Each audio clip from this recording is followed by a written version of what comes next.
Muy buenas noches y bienvenidos. La semana comienza con los bloqueos en la vía panamericana que continúan, pero con actos de violencia, con desmanes que por supuesto preocupan. Se empieza ya a indagar por la presencia de posibles infiltrados de grupos delincuenciales, de disidencias de las FARC, además de un marcado tinte político que llama la atención. La amplitud de los temas que se han empezado a invocar en la protesta, que se han ido ampliando en su agenda, y la presencia de Pablo Catatumbo, el congresista de la FARC, allá en el sitio de los hechos, ha llevado a la gente a preguntarse, ¿hay otras motivaciones políticas detrás de estos bloqueos? No se pierda nuestro análisis en unos minutos. Y mientras tanto, las marchas en favor de la JEP se sintieron en todo el país y llegaron hasta la Plaza de Bolívar. Y entre tanto, se mueve el mundo de la moda en la capital. ¿Es así o no, Paola? Así es, Paula. Se aproxima el Bogotá Fashion Week para la primera semana de abril. 48 diseñadores, 20 pasarelas y más de 350 citas de negocio ya están listas. Vamos con más titulares del día aquí en Red Más Noticias. Segundo round. En Gresca termina audiencia pública de Comisión de Paz en el Congreso. Alarmante. Perdón, déjenme hablar. Yo soy la congresista. Nosotros tenemos. Déjenme hablar. Yo les pido calma y a ti también, Ángela María. Te pido calma.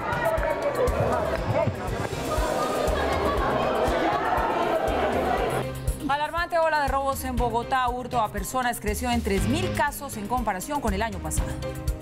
Desastre en África. Ciclón destruye 90% de la segunda ciudad de Mozambique. Tiroteo en estación central de trenes en Utrecht, en Holanda. 3 muertos y 9 heridos, 3 de ellos de suma gravedad. Mike Bahía y Gracie Rendón entraron a Perú de forma irregular, asegura gobierno de ese país.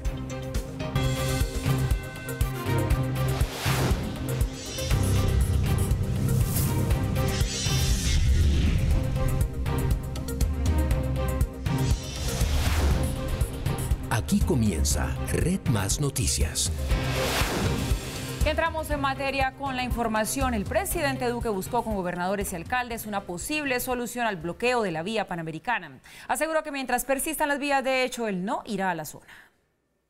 Las vías de hecho no contribuyen a la creación de confianza. Luego de más de 3 horas de reunión con los gobernadores del suroccidente del país, el presidente se refirió a la exigencia de algunos sectores indígenas que piden su presencia en el Cauca para desbloquear la Panamericana. El gobierno va a seguir enviando delegados para propiciar una conversación clara, pero una conversación que parta de la base que no es a través de las vías de hecho como se construye un mejor país. El mandatario, sin embargo, seguirá adelante con su invitación al diálogo y propuso adelantar un espacio más de trabajo. Es la instalación de una mesa de trabajo que se reunirá a partir del próximo miércoles del más alto nivel, designada con capacidad de decisión por parte del presidente de la República. Abre totalmente la posibilidad a que sea ese diálogo social con sus ministros, con su equipo de gobierno, quien permita fijar una mesa de trabajo con las comunidades indígenas y otras comunidades en el departamento del Cauca. La vicepresidenta también hizo un llamado a las comunidades indígenas. En el gobierno anterior del presidente Santos firmaron con los indígenas acuerdos que sabían que ellos no iban a cumplir, no dejaron presupuestado, no pusieron en práctica los acuerdos que firmaron y hoy pretenden entonces colocar al gobierno de Iván Duque contra la pared. El presidente fue enfático en decir que no visitará el Cauca mientras sigan los enfrentamientos, en especial porque durante este fin de semana la fuerza pública indicó que las protestas fueron infiltradas al parecer por disidencias de las FARC y otras organizaciones, información que según el gobernador de esta región no ha sido confirmada. No tengo exactamente información al respecto.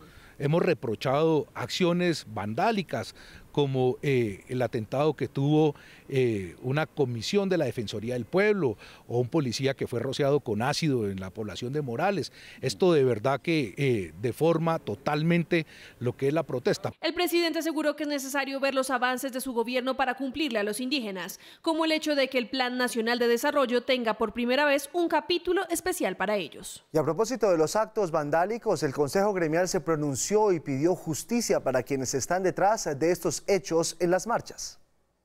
El Consejo Gremial dijo que las movilizaciones que se iniciaron el 12 de marzo en la vía panamericana están afectando a la población. Es una irresponsabilidad por parte de quienes están al frente de estas marchas.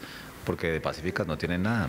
El atentado contra la Defensoría, que protege los derechos humanos, inclusive de quienes están manifestando. El abastecimiento de alimentos, medicinas y combustibles en el suroccidente del país se ha visto diezmado. Tenemos productores de papa en la provincia de Obando, en el departamento de Nariño, que tienen ya 20.000 toneladas de papa represada.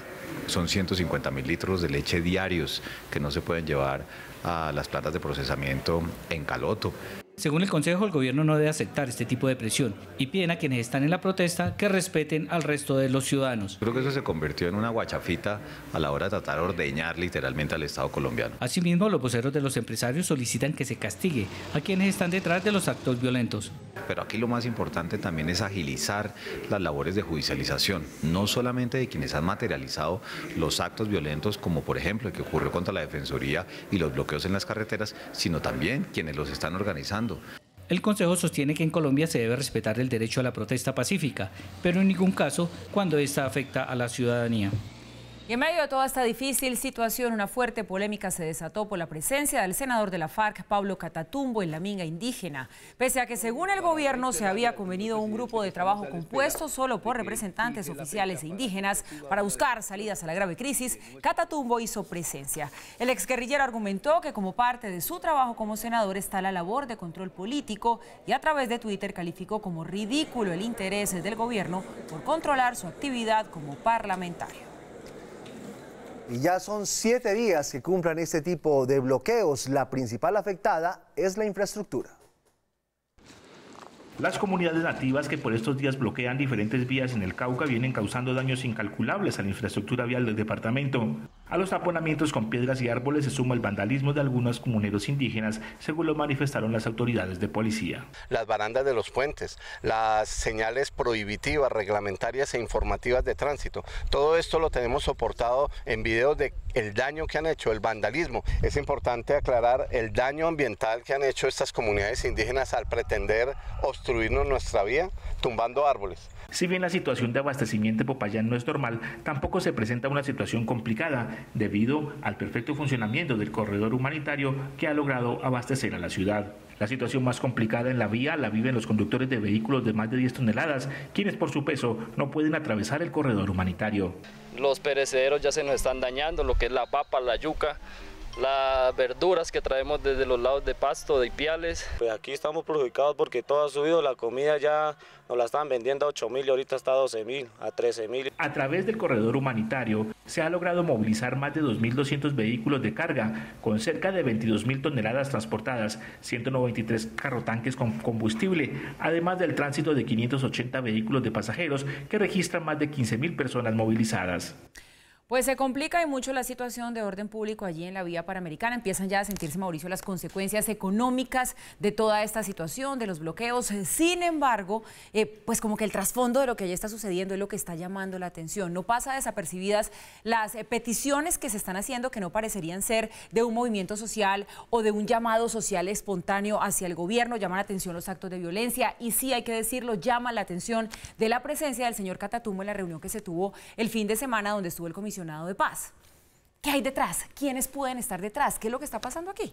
Paula, yo creo que no hay una respuesta única y totalmente certera a la pregunta que usted está haciendo, porque como sucede en muchos espacios del país donde el Estado ha hecho un acto de ausencia, por no decir que no ha hecho presencia, y me perdonarán el juego de palabras, se suelen mezclar una cantidad de factores, se suelen mezclar factores de pobreza, factores de grandes necesidades básicas insatisfechas, factores de bandas criminales, actores armados, narcotráfico, presencia de oportunismo político, etcétera, etcétera. Y todo eso es lo que se está presentando en este caso. Recuerden ustedes que toda la protesta arranca el día 10 de marzo, cuando las comunidades indígenas dicen: nos han estado mamando gallo con un acuerdo que nosotros hicimos a partir del paro del 2017 y durante el 2018 en un decreto que fue el 1811, en el que quedó plasmado un plan cuatrienal, un plan de 4 años en cuestiones de economía, el plano social, salud, educación y algunos temas adicionales como infraestructura, acueducto, etcétera, etcétera. Ese plan como lo decía la vicepresidenta, no está adecuadamente financiado y por lo tanto la ejecución del plan no ha ido acorde con el cronograma. ¿Eso qué quiere decir? Que los llamados de atención y las protestas primigenias, las que dieron lugar originalmente a estas protestas de parte de las comunidades indígenas, tienen sentido y son razonables porque hay incumplimientos de por medio. Uno no podría decir que fue que el acuerdo no está plasmado en un decreto, está plasmado en un plan para 4 años. Punto y aparte. Algo distinto empieza a suceder cuando empiezan a aparecer nuevos actores, cuando empiezan a aparecer nuevos temas.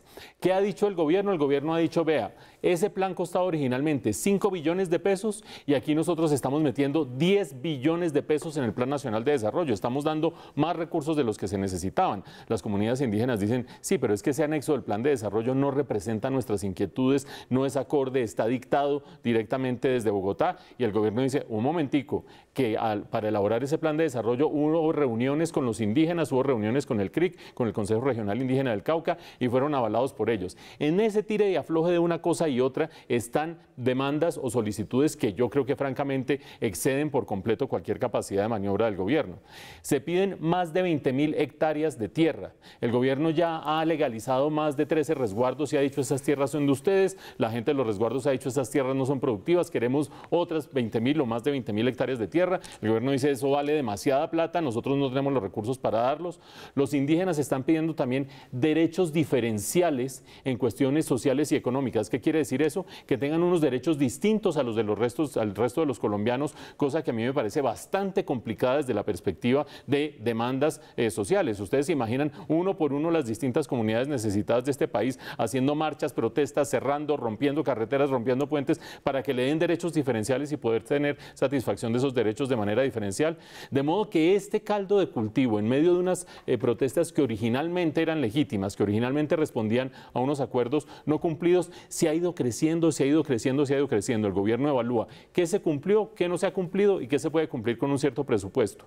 Y como decía al comienzo, en estas zonas donde confluye narcotráfico, bandas criminales, inseguridad, necesidades básicas insatisfechas y un inmenso oportunismo político, aterrizan los políticos. La presencia de Pablo Catatumbo, que yo creo que es razonable desde el punto de vista político, imagínense si las FARC no van a aprovechar un papayazo de estos, fue sin embargo argumentada de manera equivocada cuando dijo, yo vine aquí como congresista invitado para empezar a hacer gestiones para propiciar un diálogo entre la Minga y el presidente.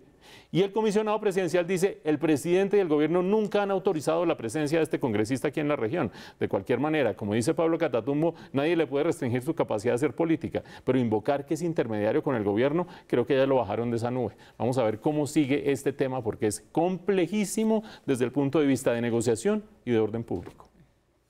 Desde las 5 de la tarde, un buen número de ciudadanos liderados por políticos de izquierda marcharon para rechazar las objeciones a la ley estatutaria de la JEP. Desde diferentes puntos de Bogotá partieron varios grupos de ciudadanos que se encontraron en el centro de la ciudad para marchar hacia la Plaza de Bolívar, rechazando las 6 objeciones a la Justicia Especial para la Paz. Necesitamos un escenario que no sea el de la polarización a través de una jurisdicción especial de paz que además fue acordada, ya volver a renegociarla, pues me parece que es echar para atrás y nosotros queremos caminar hacia adelante. Los ciudadanos eran liderados por políticos de izquierda como Gustavo Petro, que señaló que la JEP es más que un simple tribunal de justicia y que es un instrumento para la reconciliación. Que el tema de la JEP no tiene que ver con la ideología de género, no tiene que ver con la impunidad o con la violación de niños. Que el tema de la JEP tiene que ver es con la reconciliación entre colombianos. Ante esta afirmación, Red Más Noticias le preguntó por la situación de alias El Paisa, quien no se presentó al Tribunal de Paz, y esto respondió el senador. La primera conducta de un victimario al no asistir a la JEP, y en eso pueden haber guerrilleros, paramilitares, militares, funcionarios del Estado, etcétera, empresarios, es una burla a la verdad. Y la consecuencia que se deriva de ello es ser juzgados por la justicia ordinaria. Este escenario de rechazo a las objeciones del presidente Duque se presentó también en otras ciudades del país. Y justamente a propósito de ese tema, El Paisa no fue a la JEP, a pesar de que tiene 6 órdenes de captura y por lo menos 26 investigaciones por secuestros masivos. La ley dispone que a partir de hoy el compareciente tiene 3 días hábiles para radicar las razones de incumplimiento a la citación a la versión de este lunes, argumentos que estudiará la sala de reconocimiento.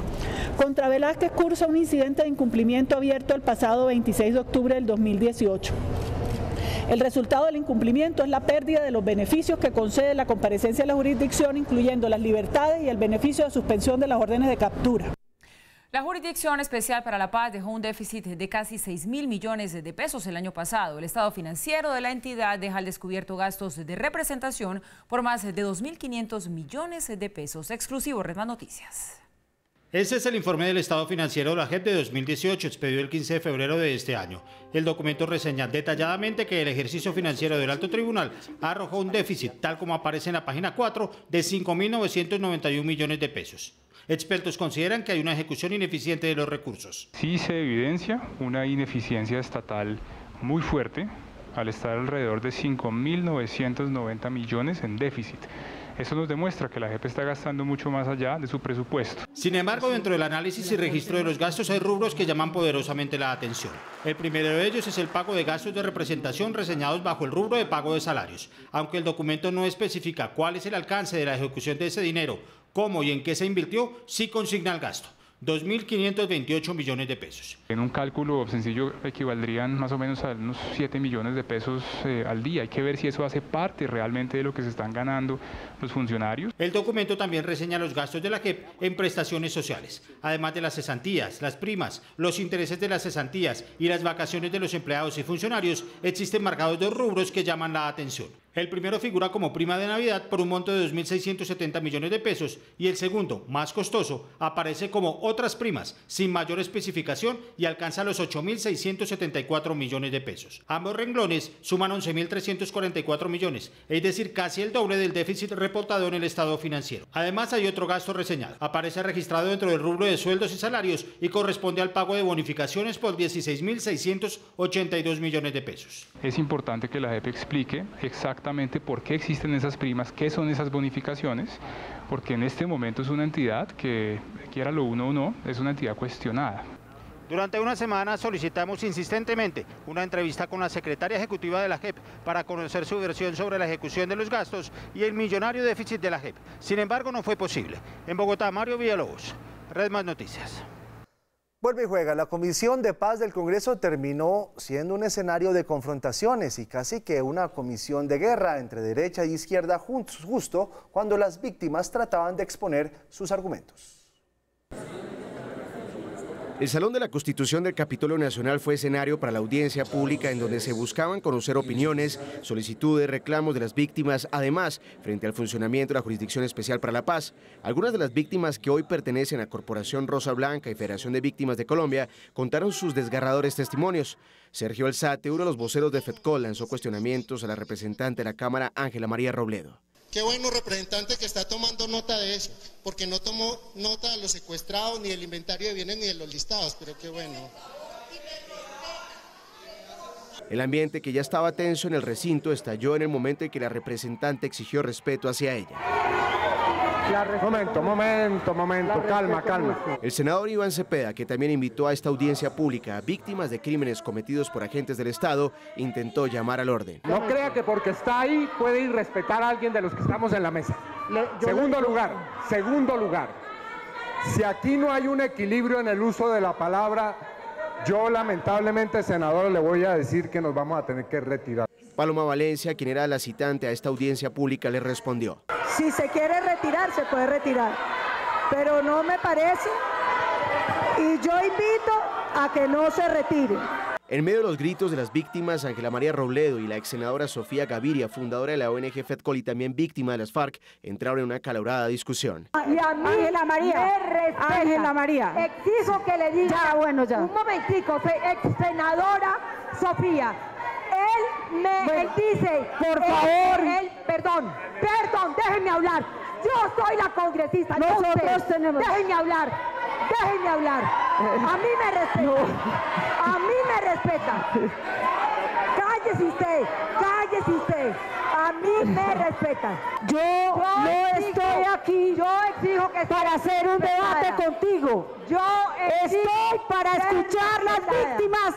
Nos sentamos todos. sentamos, incluidos ustedes, por favor. La representante de Colombia Humana decide retirarse del recinto, muy compungida entre lágrimas tras la discusión. Parecía la Torre de Babel, entre gritos y señalamientos de un lado y del otro, por lo que los sectores de izquierda se retiraron del recinto, entre ellos congresistas del ahora partido FARC, quienes nuevamente recibieron señalamientos de mujeres de Rosa Blanca por presuntas violaciones sexuales y reclutamiento forzados al interior de la exguerrilla. A pocos pasos del recinto se encontraba un invitado de FEDCOL, Raúl Agudelo Medina, conocido por el alias de Olivo Saldaña, señalado de la supuesta falsa desmovilización del Frente Cacica La Gaitana de las FARC, quien en un principio se incomodó por ser entrevistado, pero reapareció en esta audiencia pública. Vamos a contar la verdad, vamos a tener el valor de decir la verdad, que en la FARC reclutaron, que en la FARC abortaron, que en la FARC secuestraron niñas y las esclavizaron. No solamente lo va a decir yo, sino que también lo va a decir Karina, lo va a decir Sombra, muchos mandos. Paloma Valencia, en el programa Al Punto de Juan Lozano, director de Red Más Noticias, reiteró los señalamientos que hizo la semana pasada en la Comisión de Paz, que terminó en una fuerte discusión. ¿Usted rechaza esa descalificación la rechazo, a Ángela Robledo? Claro, la rechazo totalmente, pero es muy distinto, doctor Juan, eso a decirle la verdad a Pablo Catatumbo, porque es que a mí ya me parece suficientemente claro y grave que un genocida como Pablo Catatumbo, que un narcotraficante condenado, que un terrorista condenado por la justicia se pueda sentar en el Congreso. Pablo Catatumbo está condenado por narcotráfico. Claro, por narcotráfico. Y Pablo Catatumbo está condenado por terrorismo. Además de asesinatos y secuestros y otra cantidad de cosas. Tiene más de 40 años en condenas. Recordó que ya había solicitado en diciembre de 2018 que se gestionara esta audiencia pública. Usted la había citado hace mucho tiempo. Hace mucho rato. La habíamos citado con el propósito de que tuvieran un espacio, porque ellos vienen sosteniendo que no son recibidos por la JEP, que la Comisión de la Verdad pocas bolas les para, que no los dejaron ir a La Habana, que no los han dejado participar en los acuerdos de La Habana y que querían tener un espacio para contar su opinión sobre todo lo que estaba pasando. El padre Francisco Herrú, presidente de la Comisión de la Verdad, lamentó que este espacio de las víctimas haya terminado en el discurso político de confrontación. Me parece muy importante esta audiencia que ha tenido lugar, ojalá haya muchas otras, pero son las víctimas las protagonistas en su dolor y no podemos convertir este dolor humano tan profundo en el fuego para que se encienda la división del país. En medio de las fuertes discusiones, el equipo de Red Más Noticias resultó agredido por un escolta adscrito a la Policía Nacional de la representante Ángela María Robledo, quien después tomó cartas en el asunto por la agresión cometida por el uniformado.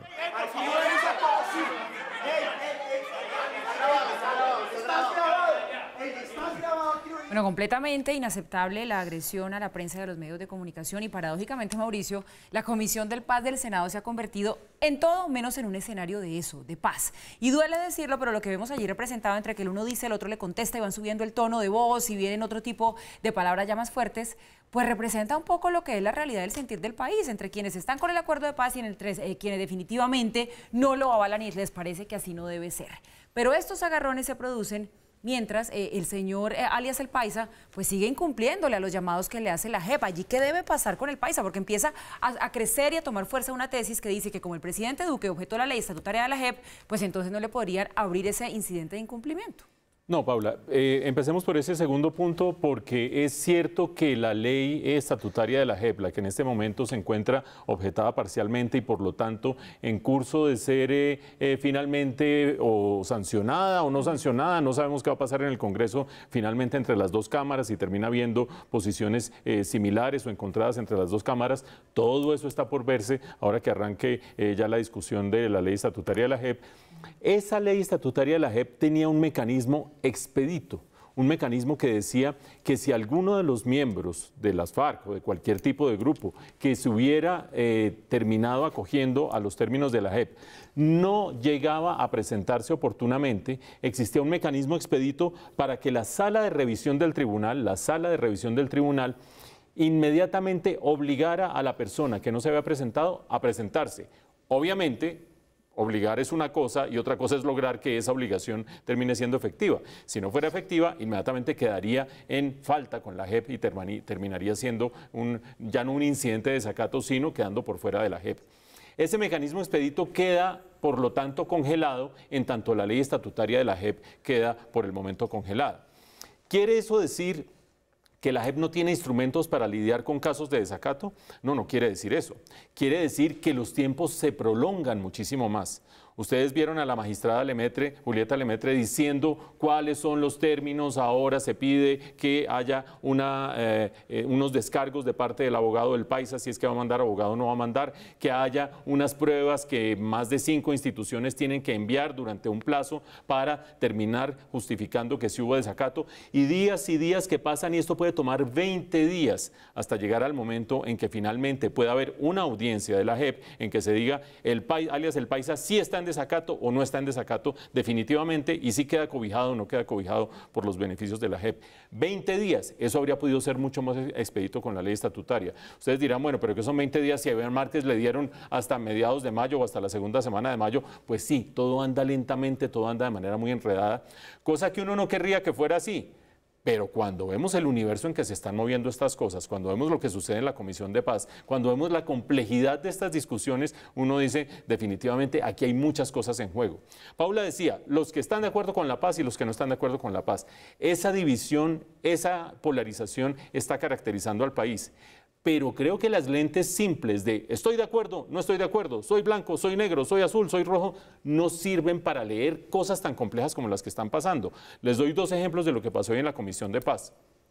En este agarrón del día de hoy y en el agarrón que registramos la semana pasada, quedó clarísimo que el rótulo víctimas no es homogéneo. Uno solía decir, las víctimas están representadas por los políticos de izquierda y todos están a favor de la JEP. Y han aparecido las muchachas de Rosa Blanca y han aparecido la Federación de Víctimas de las FARC diciendo, ojo que esa JEP no me está sirviendo, ojo que la verdad no se está defendiendo y ojo que dentro de este proceso nosotros no estamos siendo oídos ni representados. Hay víctimas de víctimas y los rótulos simplistas empiezan a ser bastante cortos para poder identificar qué está pasando. Y el último punto, estoy totalmente de acuerdo con el padre de Ru cuando dice, vea, aquí no es para que la gente se dé pantalla y el uno le diga al otro que usted no sé qué y yo me defiendo y yo soy más guapo que usted y yo no sé cuántos. Los políticos están para tratar de que sean las víctimas las que finalmente reciban una compensación y reciban justicia y reciban reparación en este proceso. Aquí los lucimientos y que el uno y el otro, y yo tengo más derecho que usted y deme el micrófono, todos me terminan a mí dejando verdaderamente muy frustrado y verdaderamente muy indignado. Esta complejidad y este escenario tan complejo, Giovanni y Paula, creo que va a tocar empezar a dirimirlo y a discernirlo con una lente muchísimo más compleja que el simplismo de que esto es izquierda, esto es derecha, estos son los míos, estos son los otros, porque todo está supremamente enredado. Mauricio, sobre el incidente de nuestro periodista Michael Buitrago, Red Más Noticias rechaza la manera como el escolta que hace parte del cuerpo de seguridad de la representante Ángela María Robledo agredió a nuestro periodista simplemente por cumplir su tarea.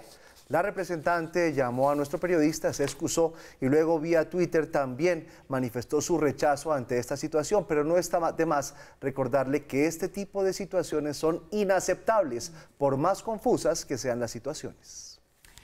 Atención a esto, hay alarma en el barrio Chicó, en el norte de Bogotá. Falsos policías recorren las calles robando y atemorizando a los vecinos. Red Más Noticias habló con uno de los ciudadanos que por poco cae en las garras de esta organización delictiva. Este es el vehículo blanco que tiene en jaque la seguridad en el Chicó, uno de los barrios más tradicionales del norte de Bogotá. El copiloto abrió la ventana y me dijo, señor Policía Nacional, queremos avisarle que hubo un atraco acá en la zona, tenga mucho cuidado. A la escena llega otro hombre que actúa como cómplice de los supuestos policías. Entonces el señor se detuvo y le dijo, no, estoy afanado, y le pidió la cédula, por favor. Y el señor le dio la cédula, sospechando nosotros, sin que nos conste que era un ladrón. Entonces le dio la cédula y a mí también me dijo, entonces usted también, cédula. Y yo le di mi cédula y cuando ya le di mi cédula ahí ya dije, bueno, me tiene medio agarrado porque pues mi cédula es importante, no puedo salir corriendo cualquier cosa. Después de preguntar si portaban armas de fuego, los delincuentes van por las billeteras. Pues preguntó que si teníamos dinero, que necesitaba ver si tenemos dinero, que no tenga el sello del atraco. Y el otro señor le abre la billetera y le muestra y le dice, ok, y me dice, usted ahorita abra la billetera. Yo Fue una situación, hoy en día lo cuento y siento que fue muy ingenuo, pero en ese momento estaba tal vez nublado por la situación. El hombre que conduce se baja y en cuestión de segundos altera la placa del carro. No sé por qué yo no estaba alertado del tema, pero a todos los que le comento me dicen, uy, eso es un atraco, eso es un atraco. Los vecinos también aseguran ver este carro en un cuadrante comprendido entre la calle 94 y la calle 100. Las autoridades reconocen que pese a que no se trata de una modalidad nueva de hurto, sí se siguen presentando casos, especialmente en barrios de estrato alto del norte de Bogotá. En la mayoría de los casos se ha determinado, o en todos los casos, que es una suplantación de autoridad, que presentan placas falsas, que presentan justificaciones falsas también. Los ladrones utilizan carnes de la policía falsos y portan en su mayoría armas de fuego. Mucha gente empezó a responder, a mi esposo también le pasó, a este conocido también le pasó. La Secretaría de Seguridad les pidió a los ciudadanos denunciar este vehículo en la línea 123 o en el CAI más cercano. Y un delicado caso de sicariato se presentó hoy en un reconocido supermercado en la 116 con autopista en Bogotá. Un hombre, sin mediar palabra, entró y asesinó a un comensal que se encontraba en el restaurante del segundo piso. Minutos antes del crimen, los sicarios ultimaron los detalles en este café ubicado a pocos pasos de una de las entradas del Carulla de la calle 116. Entran dos personas, dos hombres, y uno de ellos le da un tiro en la cabeza, un solo tiro. La víctima fue identificada como Ezequiel Rodríguez, de 52 años, y quien según la policía recibía el alias de Cheque. Esta persona llegó hace 2 meses al país, regresó de Estados Unidos donde pagó una condena allí por narcotráfico. Familiares aseguraron que es falso que Rodríguez hubiera regresado al país hace 2 meses. Ezequiel no sale del país y lo pueden corroborar, no sale del país hace muchos años. Y la verdad no entiendo por qué se dio esa información. Si bien se confirmó que el hombre, de origen barranquillero, se dedicó al narcotráfico, en el momento de su muerte cerraba la venta de un apartamento, pues laboraba en una empresa de finca raíz. Si hubiera sido así, como te digo, estuviera con guardaespaldas, no tendría una cita en un Carulla donde todo el mundo está.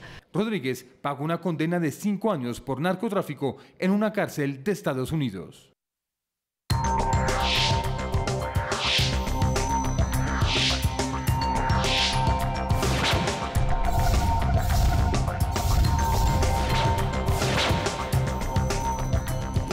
En el mundo, el pánico se apoderó de las calles de Utrecht en Holanda. Un hombre abrió fuego indiscriminadamente entre uno de los vagones del tranvía, causando la muerte de 3 pasajeros e hiriendo a varios más.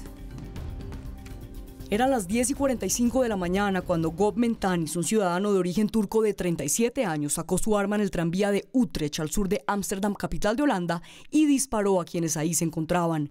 El resultado: 3 muertos y 9 heridos, 3 de ellos de gravedad, quienes fueron trasladados al hospital. Dames en heren, ons land is vandaag opgeschrikt door een aanslag. Nuestro país ha sido sacudido por un ataque en Utrecht. La policía y el ministerio están investigando exactamente lo que pasó. Lo que se sabe es que los disparos fueron dirigidos a las personas en un tranvía de Utrecht. Hay heridos y no podemos descartar que se trate de un ataque terrorista. Een daad met terroristisch motief wordt niet uitgesloten. Inmensos operativos de seguridad se desplegaron a lo largo y ancho de Utrecht en busca del agresor. Y horas después, gracias a la efectividad de la policía local y a la colaboración de la ciudadanía, lograron capturarlo.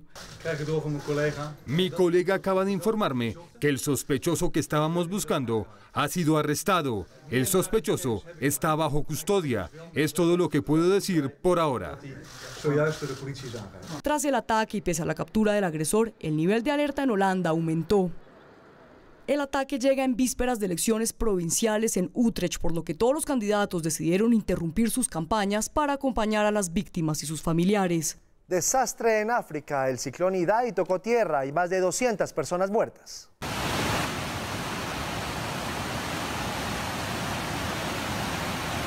Este es el panorama que los habitantes de África Oriental afrontan.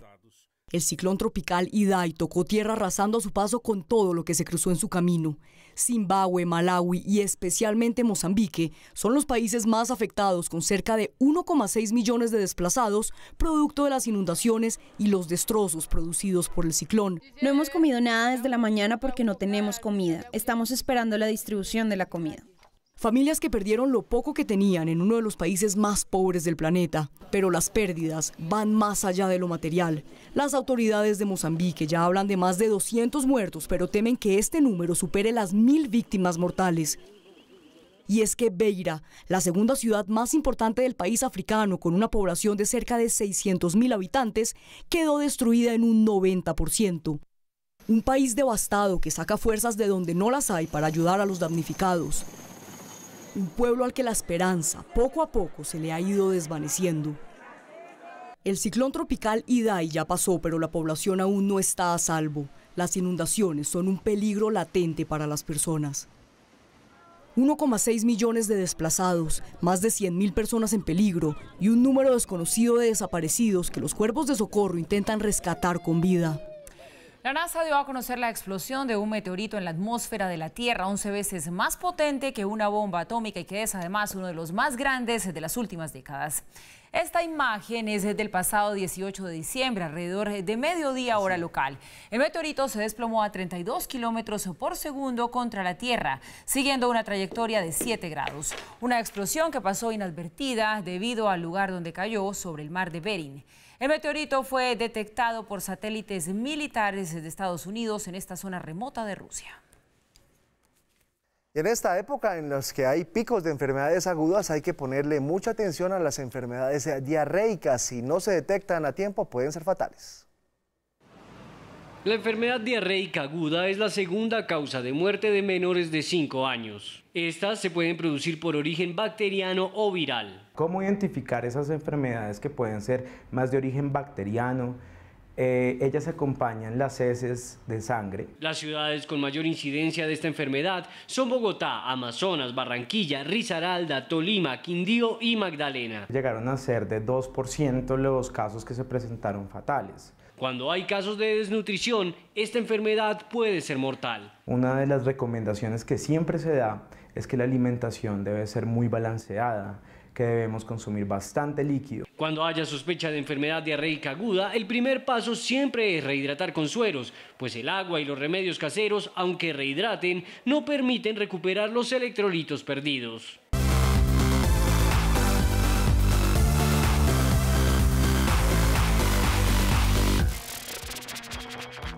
Y llega a la capital el Bogotá Fashion Week, una de las plataformas más relevantes de la industria de la moda, con la participación de diseñadores colombianos como Silvia Cherasi, Nina García y Edgardo Osorio.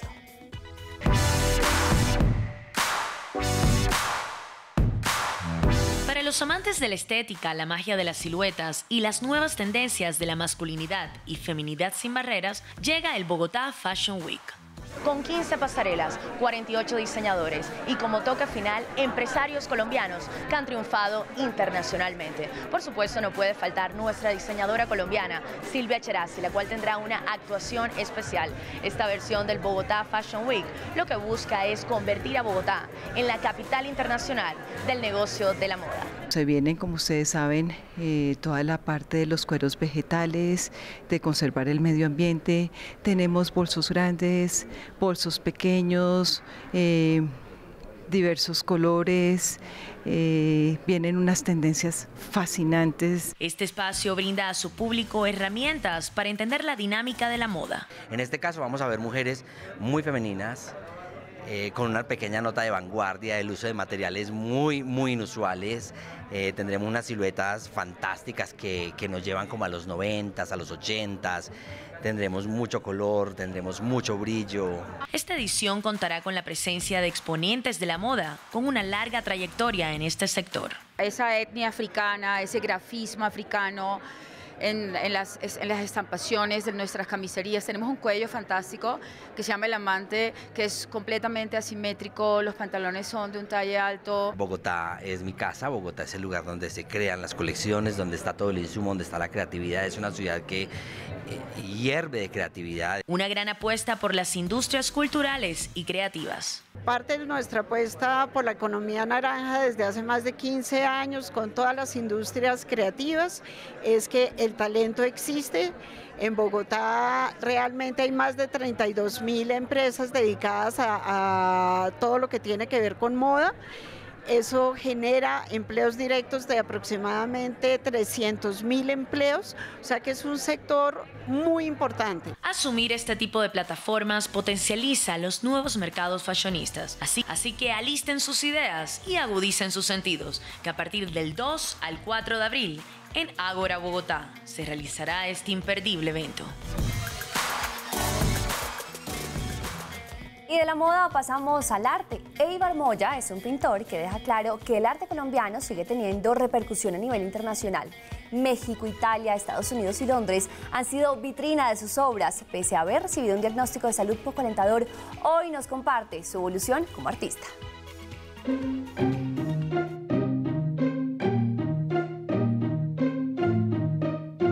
Artista orgánico y arriesgado, que plasma el cuerpo humano, confiando en lo que transmitirá a través de este, viéndolo como el mejor protagonista para sus obras. Así es Eibar Moya. Es un escenario onírico, surreal, un paisaje en donde apenas está saliendo el sol o se va a ocultar. Y si te das cuenta, ella es una niña, como impúber, o sea, tiene esa pureza, pero a la vez no tiene ese pudor. Para él su arte se transmite de manera espontánea, así que tomó un carboncillo para hacer un dibujo, pero esta vez no fue en uno de sus lienzos, sino en la pared, de forma libre y espontánea. Esto es interesante, lo considero humildemente interesante, porque yo aquí hago una crítica al cambio climático.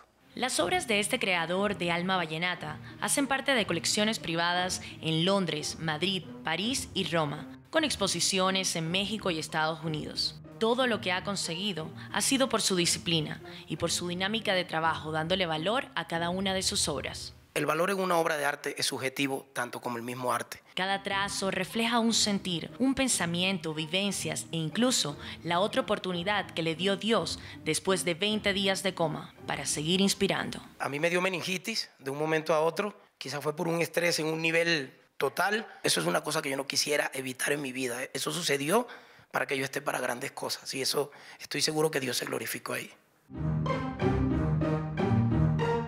Eibar Moya es un verdadero orgullo para nuestro país, con un innegable talento y con una frase insignia que lo diferencia del resto. Gracias por tanto y perdón por tan poco, porque yo sé que no me va a alcanzar la vida para querer mostrarle a los espectadores lo que yo amo al arte.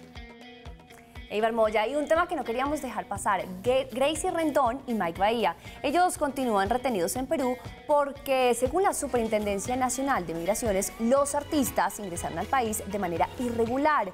Fueron detenidos sorpresivamente en el aeropuerto de Lima el fin de semana, luego de cancelar su presentación en un festival de música en Perú. La razón que dio Migraciones de Perú fue que los artistas no cumplieron con las obligaciones legales migratorias ni tributarias. Gracie y Mike Bahía entraron al vecino país con visa de turista, hicieron difusión del evento, no trabajaron, sin embargo lo cancelaron y ellos deben responder porque son extranjeros trabajando en otro país. Y por esta razón los retuvieron. Se movieron muchas redes sociales y los vi durante todo el fin de semana contándole a sus seguidores qué era lo que estaba pasando y pues obviamente la gente estaba preocupada por ello. ¿Y siguen retenidos? Y siguen retenidos, están esperando justamente que sus abogados solucionen porque finalmente no se presentaron, entonces no tienen que pagar impuestos por ninguna presentación. Bueno, pues que todo salga bien para ellos porque el país sí que los quiere, lo están haciendo bastante bien. Llegamos así al final de esta emisión. Recuerden, mañana desde las 6 de la mañana toda la información y las noticias con Darío Arismendi, Juan Lozano y todo el equipo periodístico que hace parte de esta alianza informativa de Caracol Radio y Red Más Noticias. Nos vemos mañana. Feliz comienzo de semana.